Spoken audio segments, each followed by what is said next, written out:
Hi friends, இன்றைக்கி என்ன mini விளாக்னு பார்ப்போமா?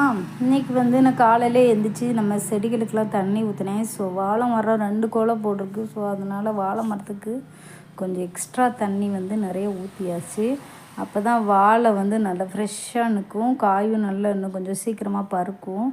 அதுக்கப்புறம் பார்த்திங்கன்னா, நான் ரோஸ் செடி இது முந்தையே காமிச்சிருப்பேன். ஸோ ஆக்சுவலாக பூ வந்து அதை கட் பண்ணணுமா, கட் பண்ணுறதில்ல. அதுக்கு இடையில பசிக்குதுன்னு போய் இந்த கேக் வாங்கிட்டு வந்தேன். இந்த கேக் வந்து எங்கள் ஊரில் 10 ருபீஸ். அதுக்கப்புறம் பார்த்திங்கன்னா, நேற்று நான் சீத்தாப்பழம் எங்கள் அம்மா வீட்டிலேருந்து பறிச்சிட்டு வந்தேன். ஸோ அந்த சீத்தாப்பழம் வந்து பழுத்துட்டான்னு பார்த்தேன், ஒன்றுமே பழுக்கலை. அதுக்கப்புறம் நம்ம கொய்யா மரத்தை நான் அவங்ககிட்ட காமிக்கவே இல்லை, இடையில பிஞ்சு பிடிச்சப்போ காமிச்சது. அதுக்கப்புறம் இப்போ பார்த்தீங்களா, காய் நல்லா பெருசு பெருசாக வச்சிருச்சு ஓரளவு. ஆனாலும் இதுலேயும் அந்த வெள்ளைப்பூச்சி இருக்குது பார்த்தீங்களா, மாவு பூச்சி அது இருக்குது. அதுக்கப்புறம் இந்த சைடு கொய்யா மரத்துக்கும் கொஞ்சம் தண்ணீர் விட்டுட்டு வந்துட்டேன். நம்ம வாழை இலை பார்த்திங்களா எவ்வளோ பெருசாக இருக்குது.